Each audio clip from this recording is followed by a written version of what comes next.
Halo, Assalamualaikum Sobat Politeknik. Kembali lagi dengan aku Mulia Putri Jana sebagai pembawa acara di Jakban Bersua. Berjumpa bersama Jakban.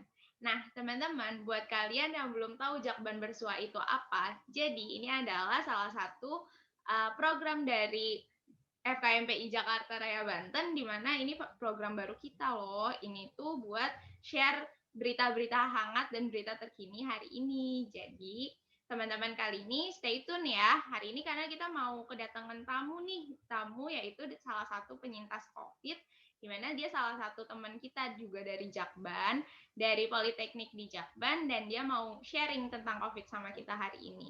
Nah, yuk kita sapa langsung aja Kak Salama Widya. Halo Kak Salama. Halo Kak Mulia. Kak Salama gimana kabarnya hari ini? Udah baik kah? Oh, Alhamdulillah baik. Kak Mulia sendiri gimana kabar hari ini? Sehat? Alhamdulillah masih sehat saat ini ya. Um, Alhamdulillah. Kak Salama, jadi pagi ini tuh kita mau ngobrol-ngobrol sedikit nih tentang coronavirus nih. Kan kita udah tahu nih pandemi COVID-19 tuh belum selesai ya, dan masih banyak banget teman-teman di luar sana yang mungkin punya gejala COVID-19 tapi belum tahu nih gejala yang mereka rasain itu ternyata gejala COVID. Kalau dari Kak Salama sendiri, karena kemarin aku dengar kabarnya sih dapat ini ya, sempat kena positif COVID juga ya. Iya benar Kak Mulia. Nah, saat kena positif COVID itu gimana sih, Kak?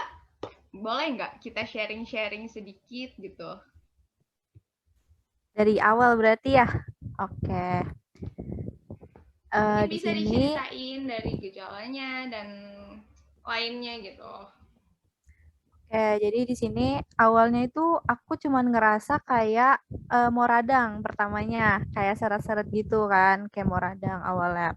Nah, terus pas udah beberapa hari, ternyata aku nih dapet demam, badan aku meriang semua, demam pas dicek emang aku demam suhunya itu 38,5, itu tinggi banget kan ya untuk demam. Hmm. Terus setelah itu ya udah akhirnya untuk minum obat, istirahat, langsung istirahat dan makan segala macam. Nah, ketika habis aku istirahat, nah itu demamnya udah turun. Udah turun, beberapa hari kemudian itu udah membaik. Sekitar 3 hari, nah itu baru muncul gejala-gejala lain, Kak. Kayak batuk, mulai batuk, terus pilek, sakit tenggorokan, kayak gitu. Nah, pas di hari Minggu, kan itu aku terkena demamnya itu hari Kamis. Nah, pas hari Minggunya itu baru demam aku tuh naik lagi. Nah, setelah beberapa hari aku mendingan, hari Minggunya aku naik lagi. Akhirnya ya udah istirahat lagi, minum obat lagi, segala macam aku terapin.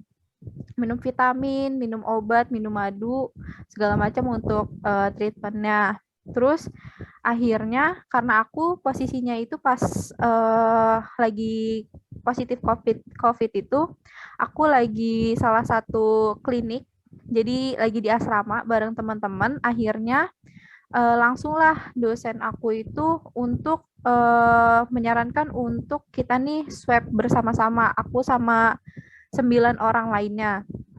Habis di swab ternyata pas malamnya dikabarin akhirnya kita nih positif kan, positif COVID. Nah, langsung kami bersembilan itu dipisahin asramanya dari yang masih sehat-sehat aja nih. Nah, setelah itu kita diobservasi sampai hari Senin sampai hari Selasa. Ternyata pas hari Selasa ini macam-macam, Kak, ternyata dari 9 orang ini termasuk aku itu ada yang demamnya masih naik turun, ada yang udah mendingan, ada yang malah dia nggak ada gejalanya tapi dia ini positif yang OTG. Nah, lalu pas kita hari Selasanya kan udah diobservasi tuh selama 3 hari. Lalu habis itu karena aku demamnya naik, masih berkepanjangan gitu, naik turun dan aku nih termasuk demam yang nggak mencapai turunnya tuh nggak sampai batas normal, Kak. Paling turun tuh 37,6 itu paling turunnya aku. Nah, akhirnya aku sama yang lain itu disuruh ke IGD dan kita tuh dijemput sama petugas-petugas IGD untuk di PCR kembali gitu, Kak. Oke, berarti gejalanya itu juga bervariatif ya, nggak sama semua sama teman satu sama lain. Terus waktu itu pas dimasukkan Kak Salama ini kabarnya sampai masuk IGD ya. Nah, di IGD itu apa gejala yang terberat yang kakak rasain saat itu? Apakah kakak ngerasa sesak napas banget gitu sampai masuk IGD atau gimana? Ya, kamu lihat. Jadi yang tadi udah aku bilang, aku kan masuk IGD dan nggak cuma aku, ternyata ada 3 orang lagi. Jadi kami berempat itu masih masuk IGD. Nah, di IGD itu selain panas, kita tuh ada batuk-batuknya. Nah, pas udah sampai sana kan kita pasti dicek kan tanda-tanda vitalnya seperti apa. Kita nih di foto toraksnya dulu di ronsen. Nah, setelah itu baru di PCR lagi di IGD. Nah, setelah itu pas aku di pemeriksaan fisik pas saturasi, ternyata saturasi aku tuh yang paling rendah di antara kita bertiga, yaitu saturasi aku tuh pas itu di antara 93 dan 94. Nah, tapi aku di sini tuh nggak ngerasa sesak sama sekali kalau nafas biasa, tapi kalau aku pas batuk itu dada aku tuh kayak nyeri banget gitu kan. Nah, nyeri setelah itu ya udah akhirnya karena saturasi aku 93-94 dan nggak naik-naik lagi, aku dikasih oksigen sama dokternya biar oksigen di dalam tubuh aku tuh meningkat. Nah, setelah dipasangin itu oksigen baru kadar oksigen dalam otak aku itu baru 100% gitu, Kak. Dan sebelum hari itu tadi aku lupa ngejelasin, pas yang dari hari Kamis sampai hari Minggu itu aku kena anosmia. Anosmia itu kehilangan perasa. Aku masih bisa nyium, tapi aku kehilangan perasa aja. Jadi perasa di sini tuh aku nggak bisa ngebedain makanan itu tuh rasa, misalkan aku tahu ini makanan manis, tapi manisnya itu aku nggak tahu spesifik ini manis gula kah, manis kecap atau kayak gimana, kayak gitu. Oh gitu, jadi cuman sekedar kamu ngerasa, oh ya aku pernah makan ini dan rasanya ini manis, tapi kamu nggak bisa bedain ya, ini tuh manisnya kenapa gitu. Iya betul kamu lihat. Oke, berapa hari tuh kakak dirawat di IGD karena saturasi yang agak rendah? Padahal nggak terlalu rendah juga ya, masih 93, 94 kan ya. Tapi emang di IGD terus sempat dirawat juga, dan itu berapa hari kak? Oke.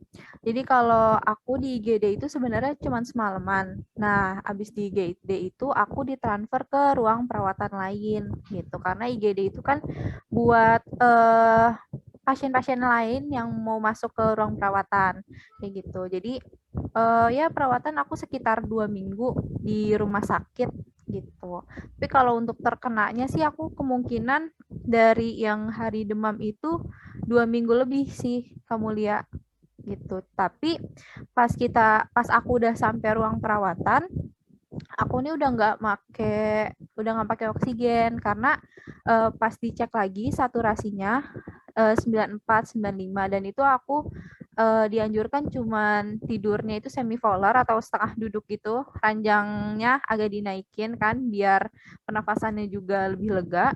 Terus ya sama suruh tarik nafas dalam kayak gitu sih. Tapi lambat laun ketika gejala batuk aku ini udah mulai reda, saturasi aku tuh makin lama makin naik, makin membaik gitu.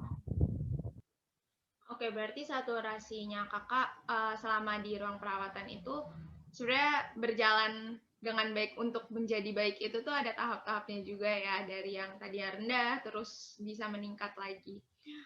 Terus kalau waktu kakak dimasukin di ruang isolasi perawatan, ruang perawatan nih. Nah, itu kakak berarti udah mulai diperbolehkan beraktivitas biasakah di ruang perawatan, atau ada diminta treatment lain selain diminta tarik nafas dalam dan yang udah kakak jelasin tadi? Sebenarnya kalau di ruang perawatan sih kita udah boleh beraktivitas seperti biasa.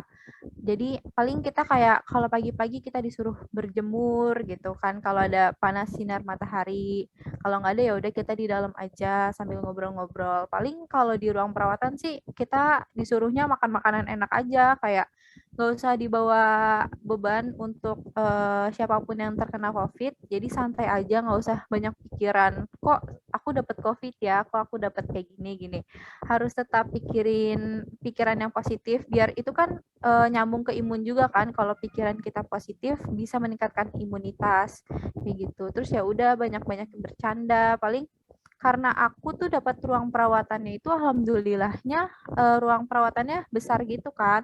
Besar dan dikelilingi ada tamannya, ada tempat duduknya juga di luar-luarnya. Jadi kita nih ya bebas aja gitu. Kita mau nongkrong di luar kah, menghirup udara segar sama ngeliat yang hijau-hijau itu bebas. Jadi nggak ada apa sih namanya, nggak ada pembatasan pergerakan sih selama di ruang perawatan, malah enjoy aja di sana kayak cerita-cerita sama pasien-pasien lain yang kena COVID juga gitu. Oke. Nah, setelah dari ruang perawatan nih, Kak. Karena kan Kakak prosesnya kan dari yang tadinya Kakak sehat, terus kena gejala ringan, sampai akhirnya saturasi Kakak menurun, dirawat. Dari ruang perawatan sendiri begitu dua minggu ya tadi, 2 minggu di ruang perawatan, apakah Kakak langsung diperbolehkan pulang dan melakukan aktivitas seperti biasa, atau diperlukan isoman lagi di rumah? Oke, jadi setelah 2 minggu itu pulang, aku tuh masih disuruh isoman selama 3 hari sama dokternya, gitu. Karena kan transmisi ya dari perpindahan dari kita rumah sakit ke rumah biar menyesuaikan juga kondisi kita sama lingkungan rumah. Jadi masih disuruh isoman 3 hari. Tapi kalau kita mau lebih juga itu lebih bagus, kayak gitu. Oke. Tapi begitu dipulangkan, Kakak udah negatif ya posisinya? Udah dites ulang dan itu negatif ya? Ya, alhamdulillah udah negatif. Tapi masih sebenarnya masih perlu kontrol-kontrol aja buat ngelihat si virusnya ini gitu. Dan ketika kita pulang pun masih mendapatkan obat-obat antibiotiknya Kak, karena kan antibiotik ini buat bukan antibiotik sih, obat-obat yang penunjang kita dapat di ruang perawatan itu selama berapa ya? Saya diresepin mungkin selama seminggu aku masih minum di rumah kayak gitu. Terus prokesnya juga harus diperketat sih di rumah, sering-sering kayak kamarnya kalau ada sinar matahari dibuka biar udaranya masuk. Terus benda-benda yang sering aku pegang kayak gagang pintu harus selalu aku bersihin pakai disinfektan kayak gitu. Oke, jadi prokes di rumah juga diperketat ya setelah tahu kalau kondisi kita sempat menurun. Jadi kita harus memperketat prokes kita, itu paling penting ya, Kak. Nah, uh, sebenarnya aku tuh senang banget nih bisa cerita-cerita sama Kakak. Kan Kakak juga bisa berbagi kan ya gimana sih keadaannya di luar sana. Uh, terus kira-kira Kakak mau pesan apa nih buat teman-teman sobat Politeknik di luar sana yang mungkin belum atau sedang tidak terinfeksi COVID, atau bahkan mereka yang sedang isoman nih. Kakak ada nggak sih pesan-pesan tersendiri gitu buat teman-teman Politeknik di luar sana nantinya? Untuk teman-teman yang isoman ataupun yang sedang di ruang perawatan, aku pengen kalian itu bersyukur kalian udah mendapatkan salah satu, ya menurut aku salah satu nikmat ya, kalian bisa merasakan. Maaf Kak, Terus agak putus tadi suaranya. Oke, oke. Apa sudah nggak putus-putus, Kak? Oke, oke, aman. Aman, aman. Oke. Jadi oke. Jadi untuk teman-teman yang sedang isoman atau yang sedang perawatan, aku pengennya kalian gak usah berpikir yang aneh-aneh tentang yang kalian dapat. Kalian bersyukur kalian salah satu yang udah terkena gitu, karena berarti kalian orang-orang pilihan yang bisa mendapatkan penyakit ini kan, bisa merasakan bagaimana tubuh kalian merespon. Terus juga buat yang teman-teman yang isoman, harus berpikir positif, nggak usah memandang diri kayak aku nih kena COVID, mikir yang positif-positif. Aku bisa, aku hebat, aku keren, aku bisa sembuh, kayak gitu.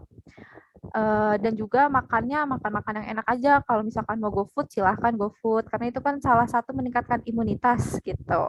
Bikin yang senang-senang aja buat kalian yang lagi isoman dan lagi perawatan. Nggak usah dijadiin beban. Ya, beraktivitas seperti biasa. Dan untuk teman-teman di luar sana yang mungkin alhamdulillahnya tidak terkena penyakit COVID ini, aku mohon banget sama kalian untuk tetap menjaga prokes kalian dengan benar-benar. Karena virus itu kan sangat kecil dan tidak terlihat ya. Nah, buat teman-teman tetap dipatuhi prokesnya, pakai masker, maskernya di double, yang medis dan kain. Terus kalau kemana-mana langsung cuci tangan, selalu jaga jarak, dan usahakan sekarang kalau batuk udah ada cara etika batuknya, tolong dipakai karena itu sangat berguna banget kan. Dan karena kalau teman-teman nggak menjaga prokes, kalian ini bukan hanya melindungi diri kalian sendiri ataupun tubuh kalian sendiri, tapi kalian juga menjaga orang lain yang di sekitar kalian agar tidak tertular. Bisa jadi teman-teman di luar sana yang tidak merasakan gejala-gejala seperti kami yang sudah merasakan gejala dengan terlihat, itu siapa tahu OTG atau gimana. Jadi diharapkan prokesnya diperketat. Dan kalau bisa, kalau habis pergi-pergian dari luar, itu bajunya langsung dicuci. Karena kan kita nggak tahu ya, virus itu bisa menempel di mana aja. Gitu aja kamu lihat. Oke, bagus banget sih pesan dari Kak Salamah nih. Nah, teman-teman Sobat Politeknik udah denger sendiri kan ya dari teman kita dari salah satu politeknik lain, Kak Salamah Widya, ini udah ceritain nih gimana sih gejala tentang COVID. Nah, jadi teman-teman juga harus ingat ya, kita tuh harus penting banget loh ngejaga yang namanya prokes. Protokol kesehatan itu penting nggak cuma buat diri kita sendiri, tapi buat diri orang lain juga. Apalagi buat orang-orang di sekitar kita, terutama keluarga kita di rumah ya Kak.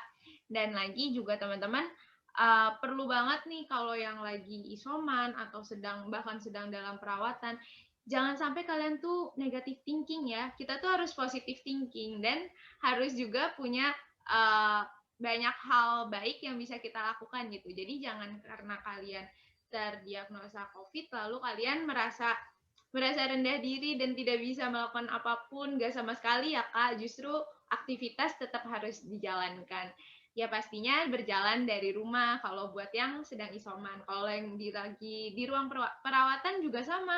Di sana juga ada kegiatan-kegiatan positif yang bisa kalian jalanin, kalian lakukan bareng-bareng, itu bahkan bisa lebih membuat kalian berpikir lebih jernih, lebih tenang juga, relax juga, dan pastinya bisa membuat tubuh kalian ini lebih baik lagi. Iya kan ya Kak ya gitu. Iya, betul banget nih kamu lihat. Nah, Kak Salama nggak terasa nih ya, kan kita udah cerita-cerita nih tentang ceritanya Kak Salama. Dan udah dikasih juga pesan-pesan buat teman-teman. Kira-kira Kak, ada lagi nggak nih yang mau Kakak share terkait COVID ke teman-teman semua, biar teman-teman Jakban juga ngerasa, oh iya nih kita harus aware sama COVID-19. Ya, aku lebih pengen ngingetin lagi aja sih ya ke teman-teman. Apalagi mungkin di sini teman-teman yang suka ngumpul gitu bareng-bareng. Karena ya kan suka-suka ngumpul gitu. Siapa sih zaman sekarang ya kan yang nggak suka ngumpul, ketemu teman-teman, temu kangen ya kan. Pasti kita semua rindu di sini untuk kumpul bareng-bareng. Tapi sekali lagi, namanya virus di sini kita nggak tahu itu dapatnya dari mana. Begitu juga aku pun yang tadinya sebenarnya sebelum praktek itu swab aku itu negatif, tapi sampai sana ternyata aku ini positif. Jadi kapanpun dan dimanapun itu bisa menjadikan kita nih bisa terkena COVID kalau kita nggak aware sama diri kita sendiri ataupun orang lain. Kayak gitu aja sih, Kak Mulia. Oke, ya nih Kak, kalau terkait kita kumpul-kumpul, emang ya pengen banget ya kayak waktu normalnya dulu gitu. Beberapa bulan yang lalu, bahkan 1 tahun yang lalu sebelum adanya COVID, kita masih bisa jalan-jalan, hangout ke sana sini.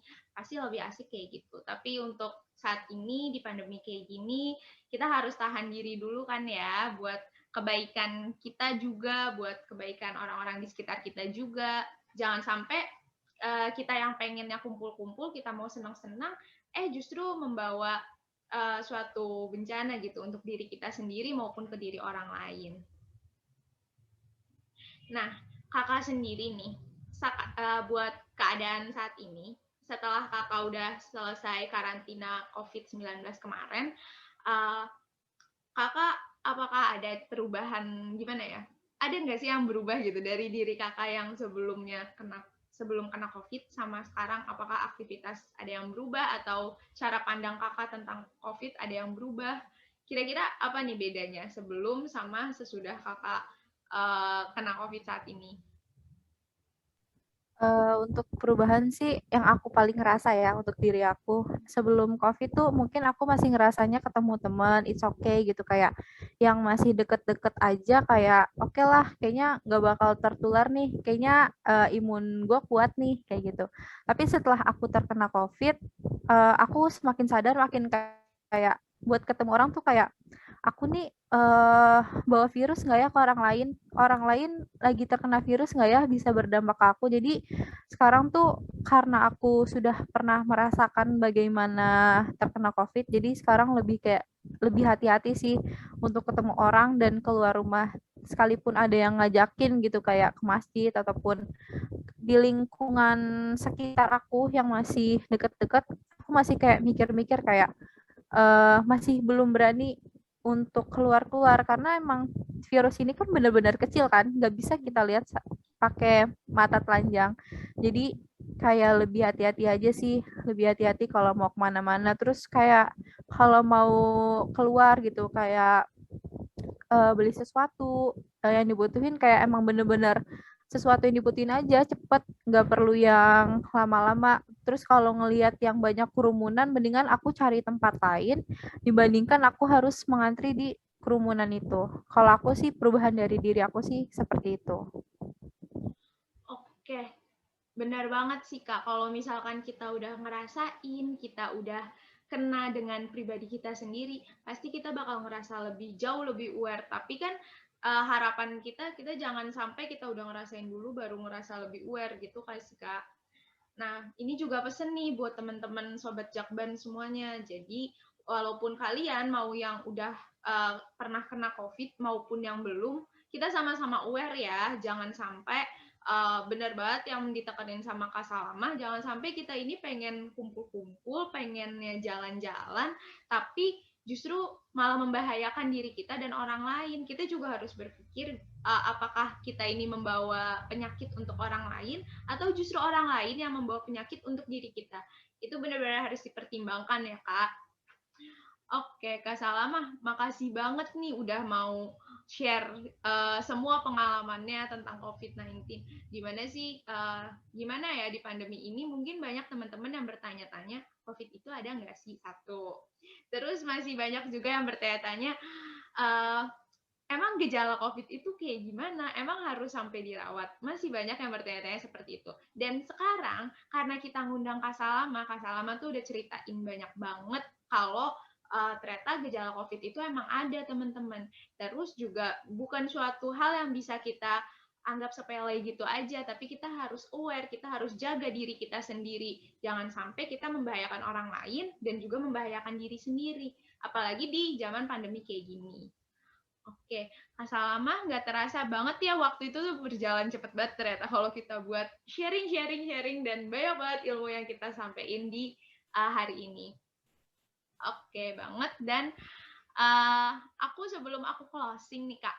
Jadi kita punya tagline di Jakban Bersua. Nanti aku mau ajak Kakak buat ikut baca tagline kita. Oke. Boleh, Kak? Oke. Boleh, boleh, boleh. Gimana tuh kamu lihat? Oke, jadi nanti kalau misalkan aku bilang Jakban bersua, nanti kakak jawab berjumpa bersama Jakban. Oke? Oke, berjumpa bersama Jakban ya. Ya. Nah, oke, ayo kita sapa dulu nih teman-teman Sobat Politeknik sebelum kita akhiri Jakban bersua hari ini. Jakban bersua, Berjumpa jumpa bersama bersama Jakban. Jakban. Oke, makasih banyak Kak Salama buat hari ini. Hari ini banyak banget sih informasinya. Nah, buat Terima teman-teman Sobat kasih juga. Politeknik, siap. Buat teman-teman Sobat Politeknik, jangan lupa ya, stay tune terus di akun Jakban karena kita bakal banyak banget hal yang mau dibagi sama kalian. Dan Jakban bersua ini akan selalu ada setiap ada berita hangat untuk kalian semua. Stay tune semuanya. Makasih. Assalamualaikum. Salam, terima kasih kamu Lia.